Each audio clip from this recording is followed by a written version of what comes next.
Assalamualaikum warahmatullahi wabarakatuh. Perkenalkan, saya Miftahul Utami dari Prodi Farmasi Angkatan 2021, reguler pagi dengan NIM 072111043. Di sini saya akan mempresentasikan materi tentang e-learning.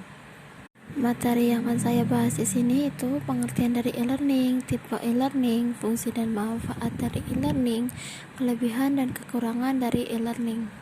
Pertama, pengertian dari e-learning. Apa sih itu e-learning?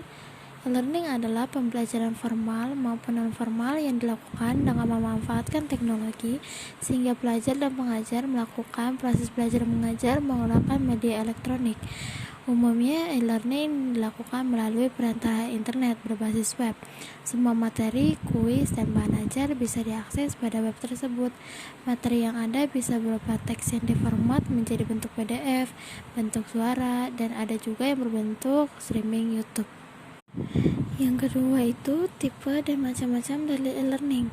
Tipe-tipe dari e-learning itu dibagi menjadi dua.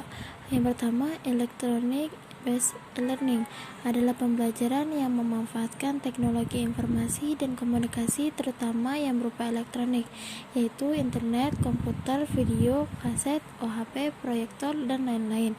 Yang kedua, internet based adalah pembelajaran menggunakan fasilitas internet yang bersifat online sebagai instrumen utamanya.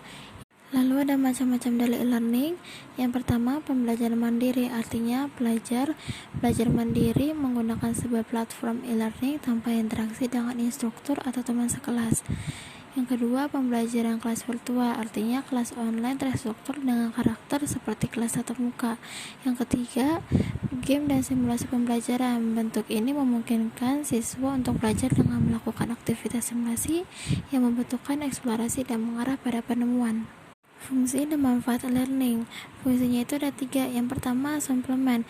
Ketika sekolah atau universitas menjalankan metode pendidikan dengan model konvensional sebagai model utama, artinya pelajar tetap harus datang ke sekolah untuk menjalani pembelajaran secara efektif dan sepenuhnya.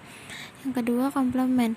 Berarti materi pembelajaran diprogramkan untuk menjadi materi reinforcement. Yang ketiga, pengganti atau substitusi. Digunakan sebagai alternatif kegiatan pembelajaran dengan tujuan agar para mahasiswa dapat secara fleksibel mengolah kegiatan perkuliahannya. Manfaat dari e-learning. Yang pertama, untuk menunjang pelaksanaan proses belajar mengajar. Yang kedua, meningkatkan partisipasi aktif dari mahasiswa. Yang ketiga, meningkatkan kemampuan belajar mandiri mahasiswa. Yang kelima, meningkatkan kualitas materi. Yang keenam, meningkatkan kemampuan menampilkan informasi dengan perangkat TIK. Kelebihan dan kekurangan dari e-learning. Kelebihannya itu yang pertama, menghemat waktu, biaya, menjangkau wilayah geografis yang lebih luas, melatih pembelajar lebih mandiri. Yang kekurangannya itu yang pertama, kurang interaksi antara pendidik dan peserta didik, mengabaikan aspek akademi, proses belajarnya cenderung ke arah pelatihan, kurangnya pengetahuan, jaringannya yang kurang.